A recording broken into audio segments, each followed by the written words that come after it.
السلام عليكم ورحمة الله وبركاته.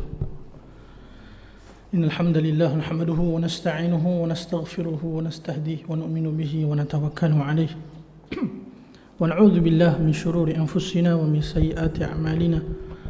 من يهده الله فلا مضل له ومن يضلل فلا هادي له. وأشهد أن لا إله إلا الله وحده لا شريك له وأشهد أن محمدا عبده ورسوله. يا أيها الذين آمنوا اتقوا الله حق تقاته ولا تموتن إلا وأنتم مسلمون.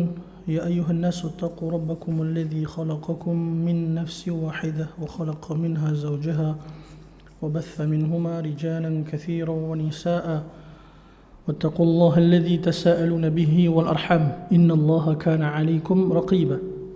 يا أيها الذين آمنوا اتقوا الله وقولوا قولا سديدا يصلح لكم أعمالكم ويغفر لكم ذنوبكم ومن يطع الله ورسوله فقد فاز فوزا عظيما. أما بعد فإن خير الكلام كلام الله وأحسن الهدي هدي محمد صلى الله عليه وسلم وشر الأمور محدثاتها فإن كل محدثة بدعة وكل بدعة ضلالة وكل ضلالة في النار أو كما قال النبي صلى الله عليه وسلم. Alhamdulillah tuan-tuan yang dirahmati Allah Ta'ala, kita mengucapkan sebanyak-banyak kesyukuran kepada Allah Subhanahu Wa Ta'ala. Allah Subhanahu Wa Ta'ala memudahkan lagi bagi kita dapat bersama-sama mengimarahkan rumah Allah. Dan alhamdulillah Allah Subhanahu Wa Ta'ala juga memudahkan kita dapat menyambung lagi pengajian dekat surau kita.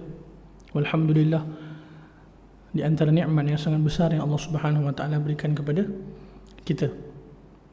Bahkan kita dianjurkan untuk mengucapkan lafaz hamdalah seperti mana yang ditunjuk ajar oleh baginda Rasulullah sallallahu alaihi wasallam tatkala Nabi bergembira ataupun gembira dengan suatu keadaan yang berlaku. Diriwayatkan Nabi sallallahu alaihi wasallam akan mengucapkan lafaz hamdalah seperti berikut. Saya baca, tuan-tuan baca sekali boleh? Alhamdulillah alladzi bi ni'matihi tatimmus salihat. Alhamdulillah alladzi bi ni'matihi tatimmus salihat. Ini merupakan di antara lafaz hamdalah yang sabit daripada hadis Nabi sallallahu alaihi wasallam, dan Nabi sallallahu alaihi wasallam mengucapkan lafaz hamdalah ni ketika mana Nabi gembira dengan apa juga keadaan yang menggembirakan Nabi, dan ia juga merupakan di antara bentuk lafaz hamdalah sebagai satu bentuk kesyukuran pada Allah. Pada masa yang sama, tuan-tuan rahmati Allah, Nabi SAW mengajarkan kepada kita untuk kita sebenarnya mengucapkan hamdalah dalam apa juga keadaan. Cuma lafaz yang berbeza. Kalau hamdalah dalam keadaan gembira, kita ucapkan hamdalah seperti yang kita sebutkan tadi, yang bermaksud segala puji bagi Allah yang dengan nikmat daripadanya hamba-hambanya dapat menyempurnakan amal saleh. Kalau suatu keadaan yang berlaku kita tak sukai, ataupun keadaan yang berlaku menyebabkan kita rasa sedih, menyebabkan kita rasa risau, kita pun dianjurkan untuk mengucapkan hamdalah dengan lafaz apa, tuan-tuan? Alhamdulillah ala kulli hal. Segala puji bagi Allah di atas ataupun dalam setiap keadaan. Cuma sebab itulah apabila kita mempelajari berkenaan tentang doa-doa dan zikir-zikir Rasulullah sallallahu alaihi wasallam, maka kita akan ketahui di mana tempat-tempat yang Nabi baca. Kalau tuan-tuan perasanlah kadang ucapan alhamdulillah ala kulli hal ni dia makruf. Ramai di antara kaum muslimin pun telah ketahui berkaitan ucapan ni. Cuma dalam keadaan bergembira pun mereka ucap ucapan ni. Dalam keadaan diberikan nikmat pun sebagai contoh, mereka pun ucapkan ni, sama ada dalam bentuk sebutan ataupun dekat WhatsApp ataupun status sebagainya. Alhamdulillah ala kulli hal. Sedangkan ucapan tersebut baginda Nabi sallallahu alaihi wasallam ucapkan semasa Nabi sedih ataupun ada keadaan yang berlaku yang menyebabkan Nabi tak gembira, maka dianjurkan untuk mengucapkan alhamdulillah ala kulli hal. Dan kita boleh usahakan untuk amalkan di antara ucapan Nabi sallallahu alaihi wasallam ini, tuan-tuan ni. Kalau kita gembira, ataupun sesuatu nikmat Allah berikan pada kita, maka kita ucapkan alhamdulillah allazi bi ni'matihi tatimmus shalihat. Ataupun mungkin sebagai contoh dalam konteks kita buat program, alhamdulillah program kita berjalan dengan lancar sebagai contoh, maka kita boleh ucapkan alhamdulillah allazi bi ni'matihi tatimmus shalihat. Adapun keadaan yang berlaku sebaliknya sebagai contoh, mungkin program kita ada yang tak berjalan dengan lancar, maka kita pun ucapkan juga hamdalah, alhamdulillah ala kulli hal. Baik, seingat saya hadis itu diriwayatkan Imam Abu Dawud ataupun Imam An-Nasa'i, tuan-tuan. Baik, tuan-tuan semua sihat alhamdulillah. Semoga semua sihat insya-Allah. Dan pada malam ni kita menyambung kembali pengajian kita berkaitan dengan ashabul Rasul sallallahu alaihi wasallam, berkaitan dengan biografi ataupun ensiklopedia para sahabat Nabi radhiyallahu anhum ajma'in. Dan pada malam ni tuan-tuan rahmati Allah, saya memilih biografi salah seorang sahabat Nabi sallallahu alaihi wasallam yang sangat mulia untuk kita kongsikan biografi, cerita, kisah yang berlaku ataupun yang terbaik yang berlaku pada diri beliau radhiyallahu anhu, iaitu kisah sahabat Nabi yang bernama Talhah ibn Ubaidillah radhiyallahu taala anhu. Seingat saya tuan-tuan, saya dah pernah kongsikan dah sebelum ni, tapi lama dah. Cuma bila saya tengah bersedia ataupun tengah prepare untuk kuliah malam ni tuan-tuan, saya pun memilih ataupun terfikir tak salah pun untuk kita ulang balik, sebab dah lama dah pun, mungkin kita pun dah tak ingat dah siapa di antara sahabat Nabi ini, iaitu ataupun siapakah sahabat Nabi yang sangat mulia ni, iaitu Talhah ibn Ubaidillah radhiyallahu taala anhu.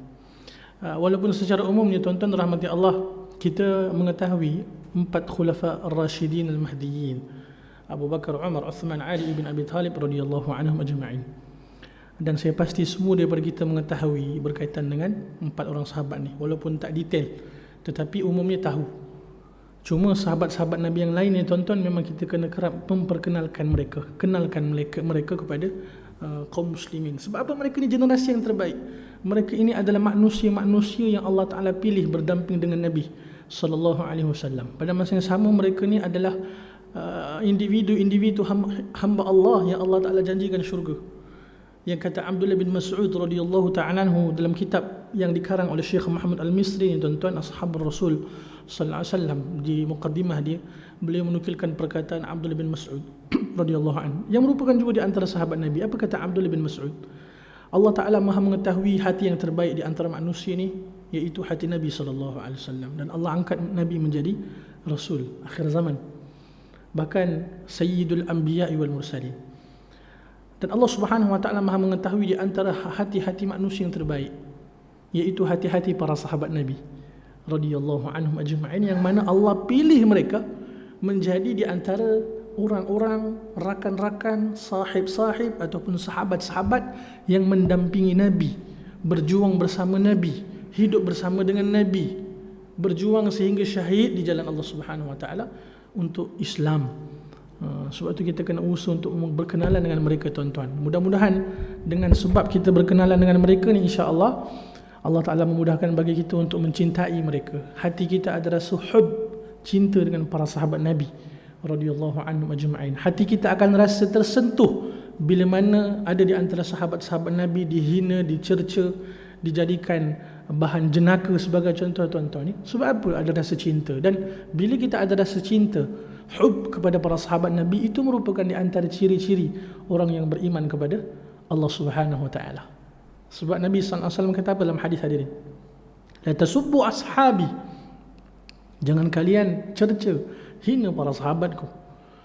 Dan Nabi SAW sangat cinta para sahabat Nabi radhiyallahu anhum ajma'in. Dan setiap individu para sahabat Nabi tuan-tuan, sama ada mereka dikenali ataupun yang tidak dikenali, sama ada yang kita tahu ataupun yang kita tak tahu, setiap individu mereka yang termasuk di lingkungan para sahabat Nabi radhiyallahu anhum ajma'in, kesemua mereka adalah golongan yang Allah Ta'ala jadikan dengan syurga. Dan nama-nama mereka ini tuan-tuan yang kita kena ketahui. Mudah-mudahan sebab kita kenal dengan mereka tuan-tuan, insya-Allah kita rasa cinta dan kita azam untuk letakkan nama-nama anak cucu kita dengan nama-nama mereka. Sebab ini di antara sunnah para sahabat radhiyallahu anhum ajma'in sendiri pun tuan-tuan ni, mereka meletakkan nama anak-anak mereka dengan nama-nama para anbiya, nama-nama para sahabat Nabi radhiyallahu anhum ajma'in, para syuhada, para salihin, dengan satu niat apa tuan-tuan? Mudah-mudahan generasi keturunan mereka seperti mana para anbiya, para salihin, para siddiqin, para syuhada, para mujahidin, insya-Allah. Baik, hadirin yang dirahmati Allah, siapakah Talha ibn Ubaidillah radhiyallahu anhu? Nama beliau Talha ibn Ubaidillah Al-Qurashi At-Taimi, yang merupakan gelaran beliau adalah Abu Muhammad Talha ibn Ubaidillah radhiyallahu an. Kemudian beliau merupakan di antara asyarah mubasysyirin fil jannah, di antara salah seorang daripada 10 sahabat Nabi sallallahu alaihi wasallam yang Allah Taala janjikan syurga semasa mereka masih hidup dekat dunia lagi tuan-tuan.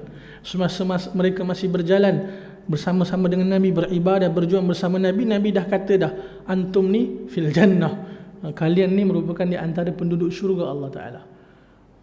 Cuma berbezanya para sahabat Nabi tuan-tuan dengan kita lah umumnya.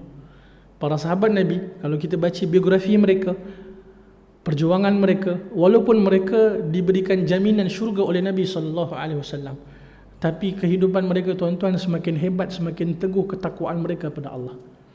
Hatta kita akan membaca hadis Nabi sallallahu alaihi wasallam berkaitan dengan Talha Ubaidillah ni tuan-tuan radhiyallahu an. Beliau di antara sahabat yang Nabi sallallahu alaihi wasallam sebut di antara yang syahid di medan perang. Disebabkan dia memang beriman dengan apa yang disabdakan Nabi tuan-tuan, maka setiap kali peperangan yang disertai oleh beliau, maka beliau memburu syahid tersebut. Pergi perang tuan-tuan dengan tujuan untuk apa? Untuk meraih syahid. Setiap kali peperangan yang disertai, dia akan mendambakan, akan mencari syahid dekat situ. Dan akhirnya beliau wafat syahid di jalan Allah dekat peristiwa perang Jamal yang kita akan ceritakan sebentar lagi, insya-Allah. Cuma nak katanya tuan-tuan, contohlah kita lah pula. Contohlah kita, fulan, contohlah Sulaiman, antum fil jannah. Kan? Kamu dijanjikan syurga. Tuan-tuan, agak-agak datang tak berjemaah? Masya Allah, ana fil jannah akhi. Nak beramal soleh tak tuan? Agak-agak lah tuan, lebih kurang lah kan. Nak infak sedekah, nak berjuang ke, nak berdakwah, berjihad tak tuan? Akhir zaman punya umat tuan-tuan kita kan. Saya lah iman yang lemah tuan-tuan. Dijanjikan syurga, anta fil jannah akhi. Ya salam, buat apa lagi dah amal soleh ni? Confirm syurga dah saya ni. La haula wala quwwata illa billah. Beza dengan para sahabat Nabi tuan-tuan. Tuan-tuan bacalah biografi para sahabat Nabi. Ulang kaji balik Abu Bakar, Umar, Uthman, Ali. Kesemua mereka ni tuan-tuan ya salam, berapa banyak hadis-hadis Nabi sebut mereka semua ni ahli syurga. Tetapi walaupun setelah Nabi sebut mereka ahli syurga tuan-tuan, mereka semakin takut pada Allah. Mereka punya ibadah, mereka punya takwa semakin hebat kepada Allah Ta'ala. Itu beza kita dengan para sahabat Nabi radhiyallahu anhum ajma'in. Baik, hadirin, kemudian beliau juga merupakan di antara salah seorang 5 orang yang masuk Islam melalui perantara Abu Bakar Siddiq radhiyallahu anhu. Tuan-tuan, Abu Bakar Siddiq hari pertama beliau memeluk Islam, beliau dah tahu dah apa di antara tugas beliau untuk sampaikan dakwah pada orang lain. Hari pertama memeluk Islam, bawa jumpa Nabi lebih kurang 5 orang sahabat Nabi yang kibar tuan-tuan. Di antaranya adalah Talha ibn Ubaidillah radhiyallahu anhu. Kalau kita nak tanyakan pada diri kita sebagai contoh, ketika itu Abu Bakar dah alim ke tuan-tuan? Abu Bakar dah alim ke? Dah faqih? La, baru memeluk Islam. Tetapi beliau tahu dah tanggungjawab beliau di antaranya adalah untuk mengajak manusia kepada Islam. Sama lah juga keadaan kita tuan-tuan. Beza kita nak mengajak orang kepada kebaikan dengan kita nak mengajar. Nak mengajak orang tuan-tuan, setiap kita mampu untuk mengajak orang kepada agama ni. Nak mengajak orang ke Masjid Surau sebagai contoh, setiap kita mampu, setiap kita ada potensi. Kan, jom berjemaah. Siapa yang tak boleh? Semua boleh. Tapi untuk mengajar tuan-tuan, contoh nak mengajar akidah, nak mengajar fiqh, nak mengajar ilmu berkaitan dengan apa jugalah agama ni, dia kena ada ilmu lah. Tak semua orang mampu mengajar. Tapi mengajak orang, semua orang mampu tuan-tuan.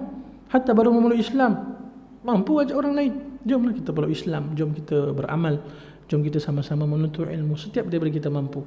Tak perlu nak tunggu sempurna dulu tuan-tuan, nak tunggu alim, nak tunggu faqih, nak tunggu digelar al-ustaz, contoh, ad-doktor, contoh. La.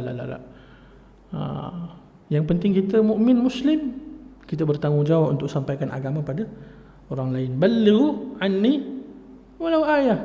Dalam hadis yang diriwayatkan Imam Al-Bukhari, sampaikan daripada saya walaupun satu ayat. Nabi SAW di antara awal dakwah Nabi akan seru manusia apa tuan-tuan? Kalau kita baca dalam surah Al-Masad ataupun suratul Lahab, kalau kita baca di antara asbabun nuzul ataupun sababun nuzul surah Al-Lahab ataupun Al-Masad ni tuan-tuan, tatkala Nabi SAW mendakwahkan kaum kafir Quraisy, seperti yang disebutkan dalam riwayat yang melihat sendiri Nabi berdakwah, apa di antara ucapan Nabi tatkala berdakwah? Ya ayuhan nas, qulu la ilaha illallah tuflihu. Wahai manusia, kamu ucaplah la ilaha illallah, kalian akan berjaya. Pada masa yang sama tuan-tuan, tatkala Nabi dakwahkan tu, bapa saudara Nabi, siapa? Abu Lahab, berkata juga kepada mereka, jangan kalian ikut Muhammad sallallahu alaihi wasallam ni. Beliau seorang yang telah meninggalkan ajaran nenek moyang mereka. Kemudian ditanyakan kepada orang lain, siapa yang menyeru berkaitan kenabian tu? Maka dikatakan itulah Muhammad sallallahu alaihi wasallam. Kemudian siapa yang di belakang dia tu? Bapa saudara dia Abu Lahab. Kalau kita baca ataupun tadabbur suratul Masad tu tuan-tuan, itu di antara bentuk seruan dakwah Nabi sallallahu alaihi wasallam. Wahai manusia, kamu ucaplah la ilaha illallah, kalian akan berjaya. Baik. Dan beliau juga merupakan di antara 6 anggota Ashabus Syura, yang merupakan di antara sahabat yang terpilih menjadi di antara ahli musyawarah yang memutuskan siapakah yang akan dilantik menjadi khalifah. Itu di antara keutamaan sahabat Nabi ini, Talha ibn Ubaidillah. Baik, hadirin yang dirahmati Allah, ayah beliau bernama Ubaidillah, seorang yang terkemuka dan mempunyai kedudukan yang tinggi, yang terhormat dekat Makkahul Mukarramah. Ibunya bernama As-Sa'bah binti Abdullah, dan atuk dia daripada belah ibu dia tuan-tuan bernama Wahab bin Abdullah, yang merupakan tokoh dermawan, ya, yang dikenali di antara kaum Quraisy. Hadirin yang rahmati Allah, diriwayatkan bahawa Talha ibn Ubaidillah radhiyallahu ta'ala anhu menikah sebanyak 8 kali. Dan ada nama-nama di detail tuan-tuan, tapi saya tak sebut, mungkin saya boleh sebut secara ringkas. Yang pertama, nama isteri yang pertama Hamnah binti Jahash. Yang kedua Khawlah binti Qa'qa' bin Ma'bad ibn Zara'. Kemudian yang ketiga Ummu Aban ibn Utbah. Kemudian yang keempat Ummu Kalthum binti Abu Bakar Siddiq, anak kepada Abu Bakar Siddiq. Kemudian Su'udah ibn Auf binti Kharijah ibn Kharijah. Kemudian yang keenam Jarba' yakni Ummu Harith binti Qisamah. Kemudian yang ketujuh Ruqayyah binti Abi Umayyah. Kemudian yang ke-8 Fari'ah binti Abi Sufyan bin Harb. Cuma yang pastinya tuan-tuan, walaupun 8 kali menikah, tapi ketika mana syariat Islam tinggal 4 saja. Cuma tak disebutkan detail di kalangan para ulama sirah berkaitan dengan siapa yang akhirnya menjadi isterinya. Cuma disebutkan semua ni ke-8 isteri yang pernah beliau nikahi. Sebab jangan pula salah faham, ramai isteri ustaz. La, bila mana disyariatkan paling ramai isteri hanya 4 di zaman Nabi sallallahu alaihi wasallam, maka selain daripada itu tuan-tuan, mereka tinggalkan, mereka ceraikan. 4 saja paling ramai, melainkan Nabi sallallahu alaihi wasallam. Ya. Baik.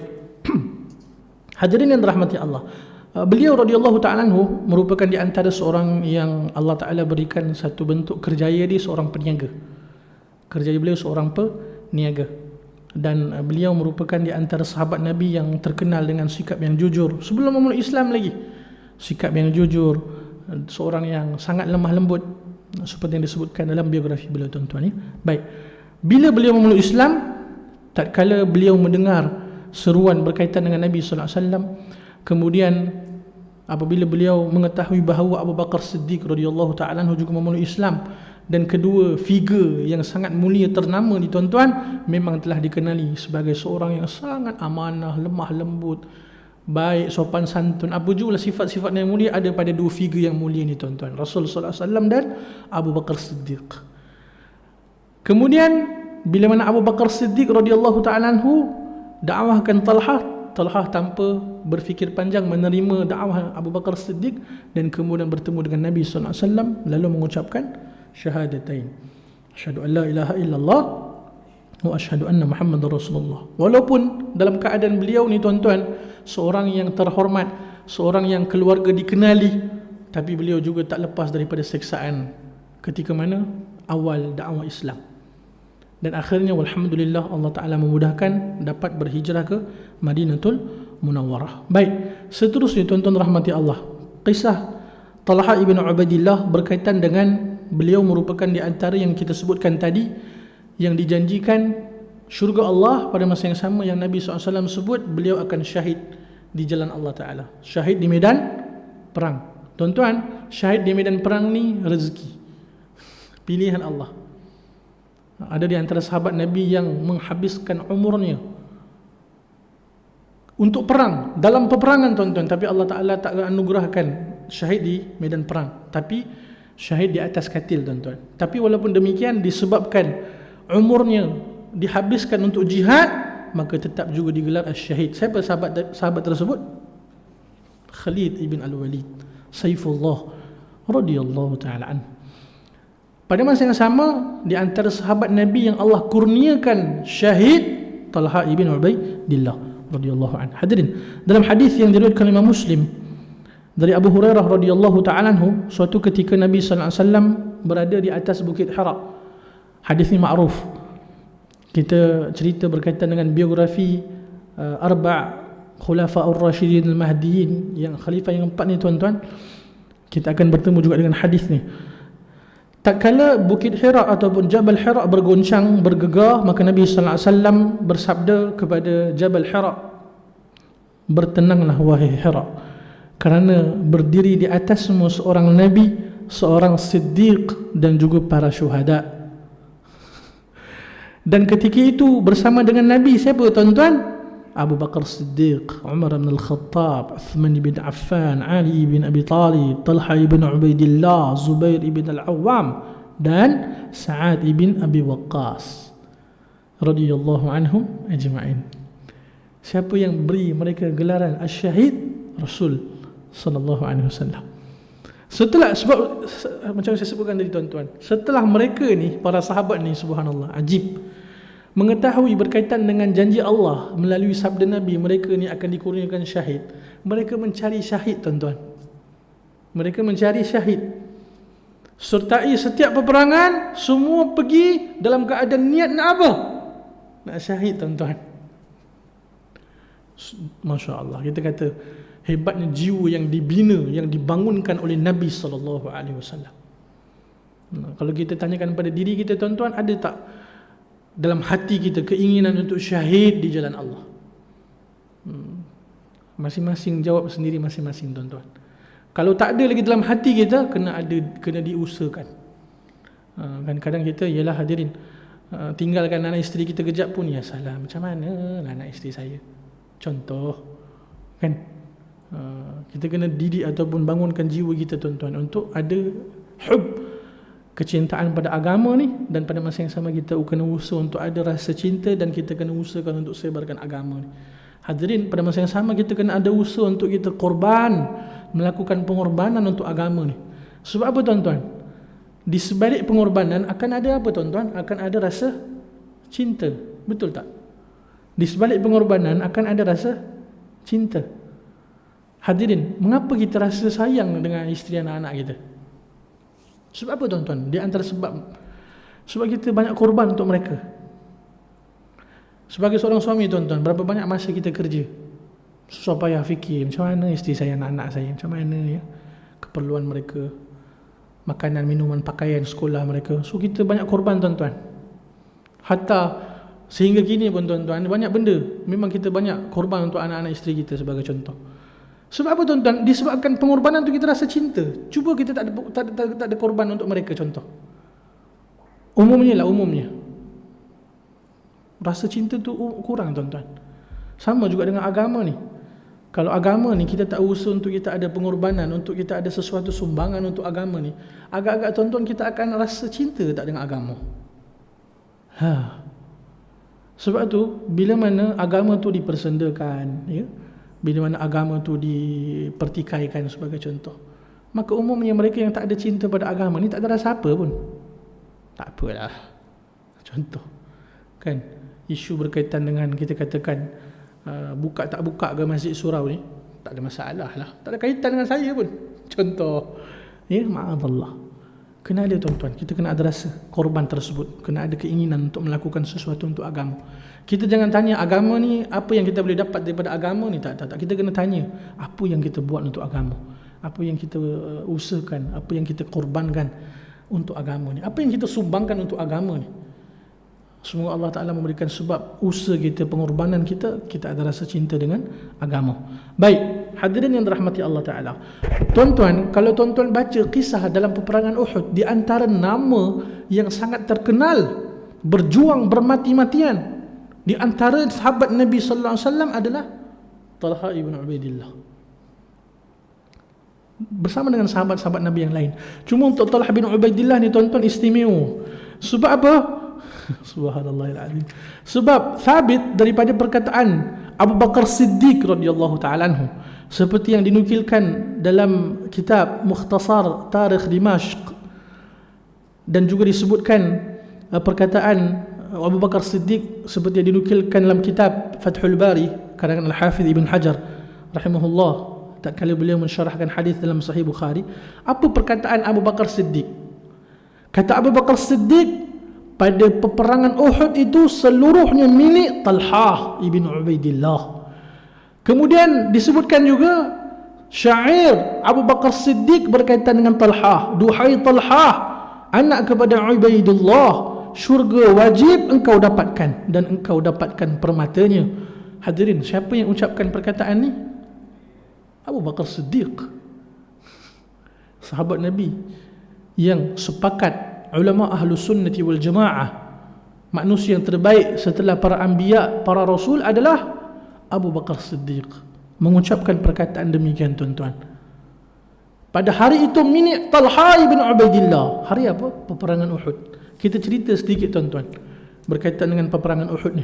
Hadirin, seperti mana yang kita ketahui, pada awal peristiwa peperangan Uhud, Nabi sallallahu alaihi wasallam dan para sahabat memperolehi kemenangan pada awal ni.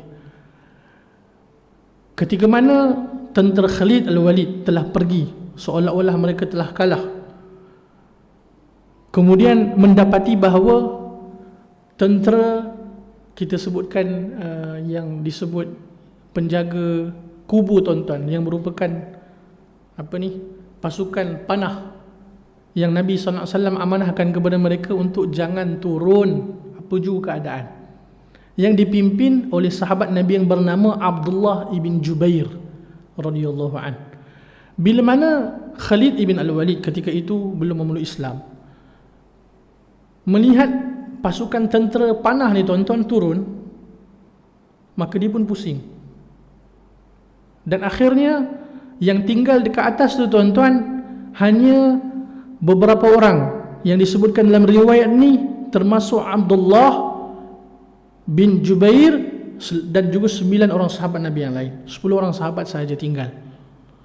Maka disebabkan itu mereka pusing tuan-tuan. Kemudian berlakulah, kita katakan, satu bentuk kepungan daripada kaum kafir Quraisy ketika itu, tentera musuh kepada kaum muslimin yang berada di tengah-tengah.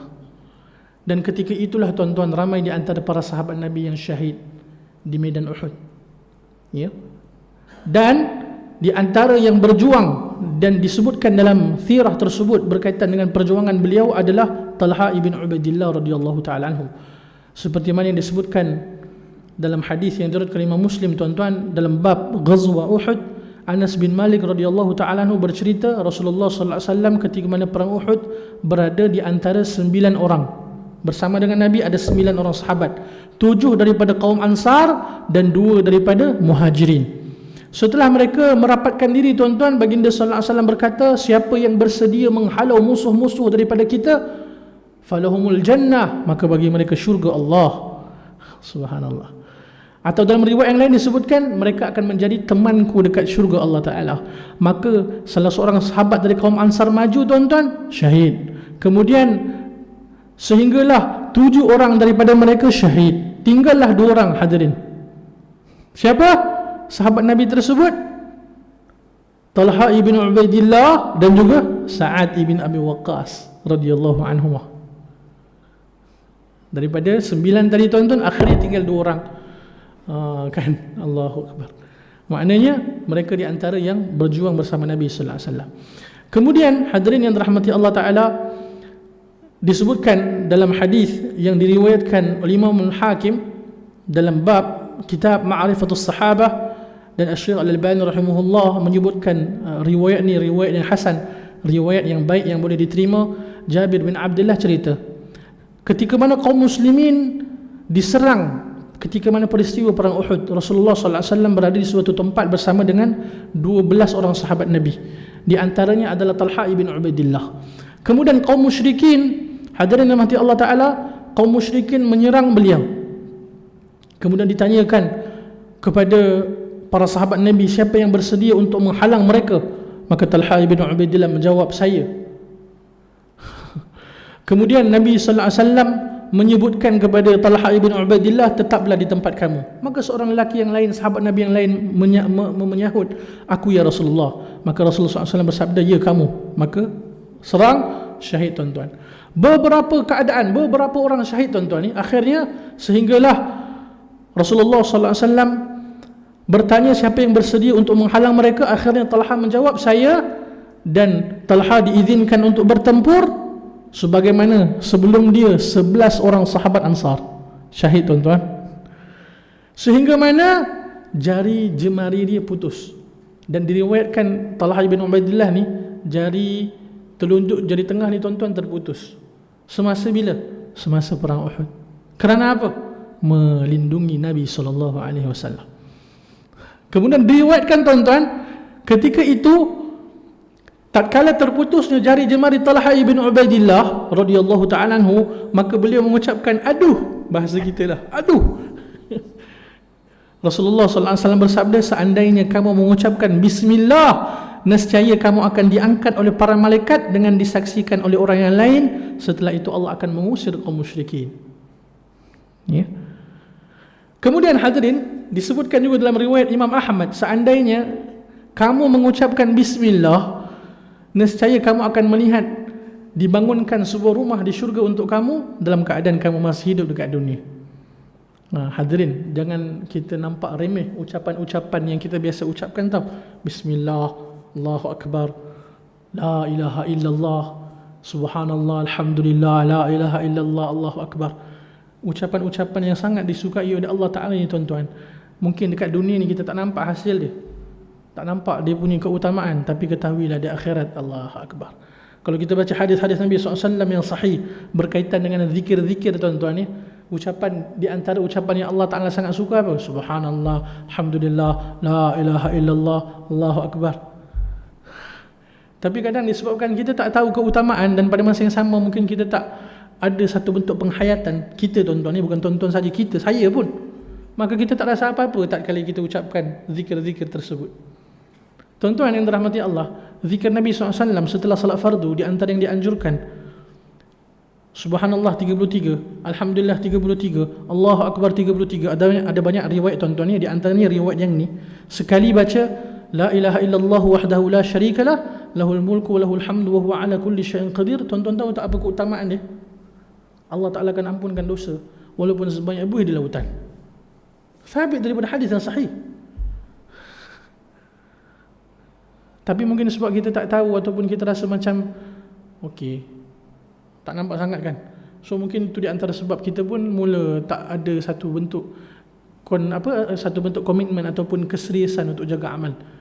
Sebab tu kadang kita tinggal saja zikir-zikir lepas solat fardu. Kan rugi tuan-tuan. Melainkan kita ada uzur ya. Kan ada uzur tak apa, tapi dalam keadaan kita keluar pun jangan lupa habiskan kita punya zikir-zikir. Walaupun kita tak bersama dengan imam, sebagai contoh, zikir bersama dengan imam, la ba'as, tak mengapa. Tapi mungkin kita ada keuzuran, kita ada urusan semasa kita keluar tu tuan-tuan, habiskan zikir-zikir lepas solat fardu. Ayatul Kursi 3 kul. Kemudian ada beberapa doa yang sabit daripada Nabi SAW. Nak ceritanya tuan-tuan, ucapan-ucapan tu memanglah dekat dunia kita tak nampak sangat. Tapi nilai dekat akhirat tuan-tuan, ya Allah, nilai tu sangat besar di sisi Allah SWT. Kemudian disebutkan oleh Qais ibn Hazim, seperti mana yang diriwayatkan Imam Al-Bukhari, memberikan satu bentuk persaksian, tuan-tuan. Aku melihat tangan Talha ibn Ubaidillah putus ketika mana melindungi Nabi SAW semasa peristiwa perang Uhud. Dan diriwayatkan dalam hadis yang juga diriwayatkan Imam Al-Bukhari, dalam peperangan Uhud, Talha ibn Ubaidillah memperolehi banyak luka kesan peperangan Uhud. Di antaranya adalah 39 ataupun 35 titik dekat tubuh badan dia, tuan-tuan, kesan daripada peperangan, luka peperangan. Tak termasuk jari telunjuk dan jari tengah dia yang putus. Kemudian disebutkan juga oleh anak dia, tuan-tuan, anak kepada Talha ibn Ubaidillah yang bernama Aisyah dan juga Ummu Ishaq. Cerita dan riwayat ini disebutkan dalam kitab Imam Az-Zahabi Siyar A'lamin Nubala. Kata dua orang anak perempuan Talha ibn Ubaidillah, ayah kami cedera parah ketika perang Uhud, sebanyak 24 kesan kecederaan. Di antaranya cedera dekat kepalanya yang berbentuk segi empat. Sebahagian uratnya putus, sebahagian jari jemari dia putus. Allah. Semua luka tu masih ada dekat tubuh dia sehingga kini, sehingga semasa dia cerita ni. Adapun Nabi SAW ketika mana perang Uhud, tuan-tuan, Nabi SAW, gigi geraham Nabi jatuh ataupun pecah, wajah Nabi SAW luka, dan Nabi SAW pingsan dekat perang Uhud. Ni yang kita nak cerita tu. Nabi SAW, tuan-tuan, Sayyidul Anbiya wal Mursalin, Khalilullah, tapi Nabi pergi perang, tuan-tuan, Nabi pakai peralatan perang, Nabi pakai baju perang, Nabi pakai topi perang. Pada masa yang sama Nabi SAW cedera dekat medan perang. Apa manfaat daripada cerita ni, tuan-tuan? Siapa yang berani mengatakan bahawa tawakalnya lebih hebat daripada tawakal Nabi SAW? Nabi keluar perang, Nabi pakai baju perang, Nabi pakai topi besi. Ada di antara ahli ilmu menyebutkan bahawa, ni tuan-tuan masing-masing lah, tuan-tuan, ni kita saling menghormati. Cuma nak ceritanya, ada di antara ahli ilmu menyebutkan bahawa usaha kita untuk kita untuk kita mengambil vaksin ni, tuan-tuan, di antara usaha seperti mana usaha Nabi SAW memakai baju perang untuk pergi ke medan perang sebagai satu bentuk ikhtiar, tawakal kepada Allah SWT. Pada masa yang sama kita bertawakal, kita yakin Allah Ta'ala Maha memelihara, Allah Ta'ala Maha memberi manfaat mudarat. Itu di antara yang disebutkan ya, oleh Ustaz Adli hafizahullah. Cuma nak cerita, tuan-tuan, Nabi pun cedera parah. Ada pula yang mengatakan bahawa belajar ilmu berkaitan nak kebal dan sebagainya kan, lagilah bertentangan. Nabi SAW pun orang yang paling bertakwa, orang yang paling takut dengan Allah, orang yang digelar kekasih Allah, tuan-tuan, cedera parah, medan perang, gigi tercabut, pengsan. Kita pula nak kata kita kebal. Ajib kan? Ajib, tuan-tuan ni. Sebab tu kalau kita nak dengar cerita-cerita kuliah-kuliah pun kena hati-hati juga, tuan-tuan ni. Jangan mudah tertipu dengan cerita-cerita yang nampak macam menarik, tapi rupa-rupanya asalnya tak ada asal pun. Bahkan mungkin cerita dongengan semata-mata. Tak lama lagi nak masuk waktu dah, bang? Dah masuk ke? Baik, sikit lagi, tuan-tuan, sebelum lepas azan 3-4 minit saja, insya-Allah, sebagai penutup ni. Baik, kemudian hadirin yang dirahmati Allah Ta'ala, azan dah, fadal. Lepas azan sikit ni, tuan-tuan, insya-Allah.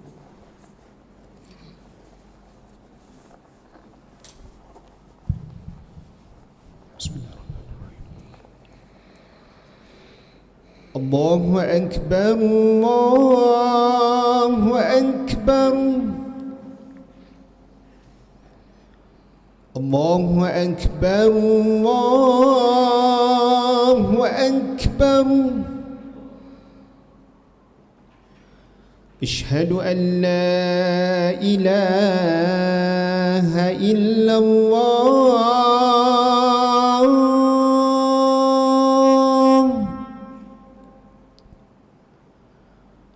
أشهد أن لا إله إلا الله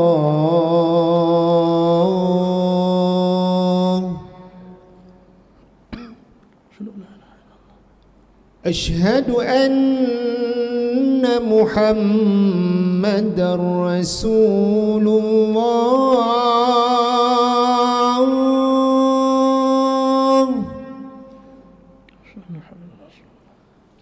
أشهد أن محمدا رسول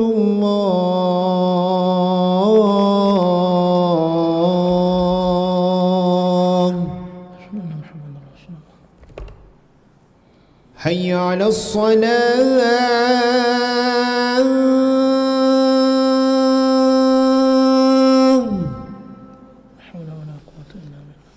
حي على الصلاة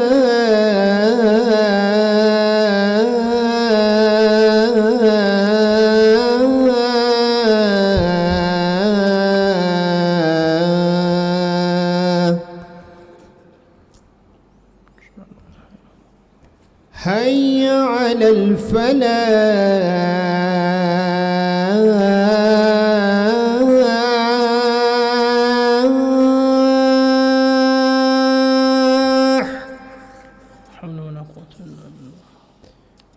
حي على الفلاح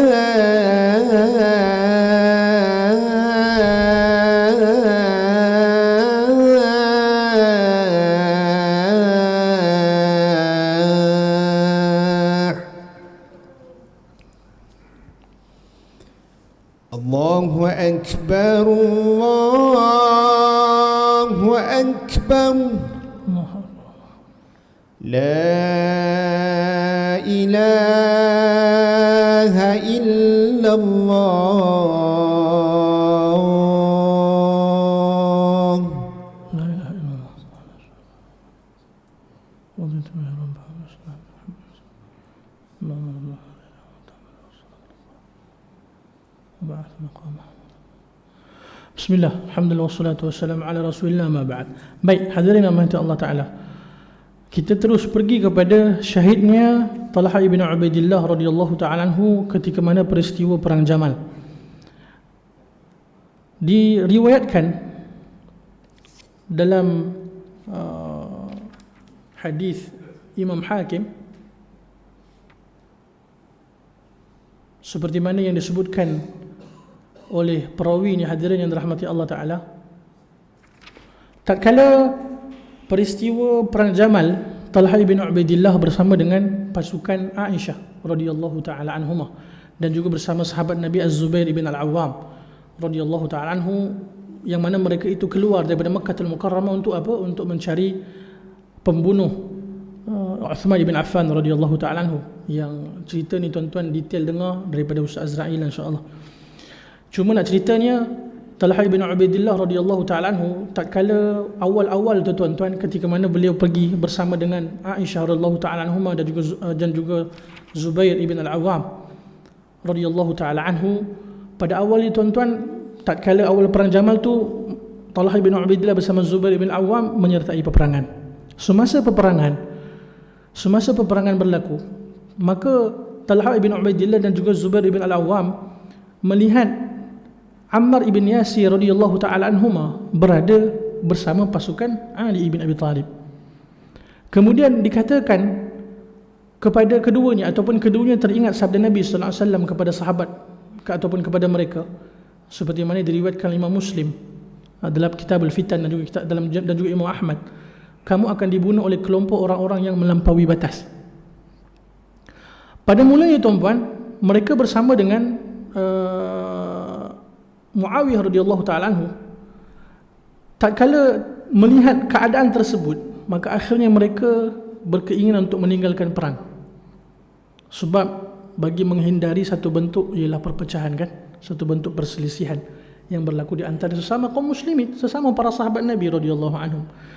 Dan akhirnya tatkala mereka berusaha untuk keluar daripada medan perang tu tuan-tuan, ditentukan ataupun qaddarallah, Allah Subhanahu wa taala menentukan syahidnya Talha ibn Ubaidillah dipanah oleh musuh Islam yang bernama ketika itu Marwan ibn Al-Hakam. Dan kata Marwan ibn Hakam, aku memanah Talha radhiyallahu ta'ala anhu terkena panah dekat lutut dia tuan-tuan, seperti mana disebutkan oleh Qais ibn Ubadah, dan akhirnya beliau meninggal dunia syahid di jalan Allah. Kemudian Imam Az-Zahabi rahimahullah menyebutkan ataupun menukilkan perkataan Ali ibn Abi Talib. Ali ibn Abi Talib sendiri menegaskan sebagai satu bentuk perkataan beliau tuan-tuan, kata beliau apa? Berilah khabar gembira dengan pembunuh Talha ibn Ubaidillah dengan apa? Neraka Allah Subhanahu wa taala. Berilah berita gembira dengan apa? Neraka Allah Subhanahu wa taala. Dan tak kala Ali ibn Abi Talib setelah selesai peperangan melihat di antara jenazah syuhada adalah Talha ibn Ubaidillah, maka apa kata Ali ibn Abi Talib? Beliau turun daripada tunggangan dia tuan-tuan, beliau pun menundukkan tubuh dia, kemudian beliau membersihkan debu daripada wajah dan juga janggutnya, kemudian beliau doa untuk Talha ibn Ubaidillah, dan kata Ali ibn Abi Talib, seandainya aku mati 20 tahun sebelum peristiwa ni. Betapa sedihnya Ali ibn Abi Talib tuan-tuan, ni sahabat Nabi, sahabat yang bersama-sama dengan Ali ibn Abi Talib pun. Tetapi disebabkan perpecahan, disebabkan adanya unsur-unsur luar tuan-tuan ni. Detail tuan-tuan Ustaz Azra'i boleh cerita insya-Allah. Disebabkan ada unsur-unsur luar, golongan-golongan yang memecah belahkan kaum muslimin daripada dalam, yang mana akhirnya sesama para sahabat adanya perselisihan. Dan di antara yang syahid disebabkan perselisihan pertelingkahan tersebut adalah Talha ibn Ubaidillah radhiyallahu ta'ala anhu. Dan akhirnya tuan-tuan disebutkan juga oleh Qais ibn Ubadah, aku mendengar Ali ibn Abi Talib berkata kepada anak dia Hasan tatkala peristiwa perang Jamal, wahai Hasan, aku berkeinginan untuk mati 20 tahun sebelum ni. Sebab apa tuan-tuan? Betapa sedihnya bila mengenangkan sahabat-sahabat Nabi syahid di jalan Allah Subhanahu wa taala disebabkan berlakunya perselisihan tersebut. Inna lillahi wa inna ilaihi raji'un. Akhirnya tuan-tuan wafatlah syahidnya Talha ibn Ubaidillah radhiyallahu ta'ala anhu. Dan sebagai penutupnya tuan-tuan yang dirahmati Allah Ta'ala, di antara bentuk penjagaan Allah Ta'ala untuk Talha ibn Ubaidillah ni, seperti yang disebutkan dalam riwayat, siapa yang riwayat ni? Di antara yang disebutkan dalam kitab Tabaqat Ibn Sa'ad dan juga Imam Tabari rahimahullahu ta'ala. Baik, diriwayatkan bahawa semasa Talha ibn Ubaidillah nak dipindahkan kubur dia tuan-tuan, setelah 30 tahun didapati bahawa jasadnya tidak mengalami perubahan, sama sekali tak berubah, kecuali diriwayatkan beberapa helai rambut di salah satu bahagian janggut dia. Subhanallah. Maknanya apa? Satu bentuk pemeliharaan Allah Ta'ala kepada hamba-hambanya. Jasad dia tak berubah tuan-tuan, jasad dia tak dimakan bumi. Di antara bentuk keutamaan para syuhada, para sahabat Nabi radhiyallahu ta'ala anhum ajma'in. Kesimpulannya tuan-tuan rahmati Allah, alhamdulillah malam ni kita berkenalan dengan salah seorang sahabat Nabi yang sangat mulia di sisi Allah, iaitu Talha ibn Ubaidillah radhiyallahu ta'ala anhu. Seorang yang syahid, seorang yang dermawan, seorang yang sangat lemah lembut tuan-tuan ni. Pada masa yang sama seorang yang sangat takut kepada Allah. Ada satu riwayat menyebutkan bahawa tatkala diberikan beliau satu bentuk harta tuan-tuan yang agak banyak, maka malam tu beliau tak boleh nak tidur lena. Sebab apa? Dia kata, apa mana mungkin seorang hamba Allah yang beriman pada Allah Azza wa Jal akan tidur lena dalam keadaan harta banyak ni. Maka isteri kata apa? Jangan kamu risau wahai suamiku, esok kita boleh bahagi-bahagikan. Kemudian tuan-tuan dibahagikan semuanya, sehingga mana isteri yang salihah tadi bertanya kepada suami dia dalam keadaan bergurau, abang untuk kita tak ada ke? Lebih kurang macam tu. Tapi dalam keadaan bergurau tuan-tuan. Nak cerita seorang sahabat Nabi yang hebat, syahid, pengorbanan banyak, dia punya saham akhirat tuan-tuan ni, pengorbanan mujahadahnya di jalan Allah Ta'ala, sehingga Allah Ta'ala mengurniakan beliau syahid di jalan Allah Ta'ala. Semua Allah Ta'ala memudahkan bagi kita insya-Allah untuk kita mengikuti jalan sahabat Nabi ini, Talha ibn Ubaidillah, dan mudah-mudahan Allah Ta'ala memudahkan kita semua dapat menemui beliau di syurga Allah bersama-sama insya-Allah. Aku qouli hadza wa astaghfirullahal azim li wa lakum. Semoga bermanfaat tuan-tuan. Mudah-mudahan apa yang saya sampaikan bermanfaat untuk saya terutamanya keluarga saya. Semoga tuan-tuan juga beroleh sesuatu yang bermanfaat. Kita usaha untuk kita ambil terima amal sampaikan insya-Allah. Aqulu qouli hadza wa astaghfirullahal azim li wa lakum. Kita tutup dengan bacaan tasbih kafarah. Subhanakallahumma wa bihamdika asyhadu an la ilaha illa anta astaghfiruka wa atubu ilaik. Wassalamualaikum warahmatullahi wabarakatuh.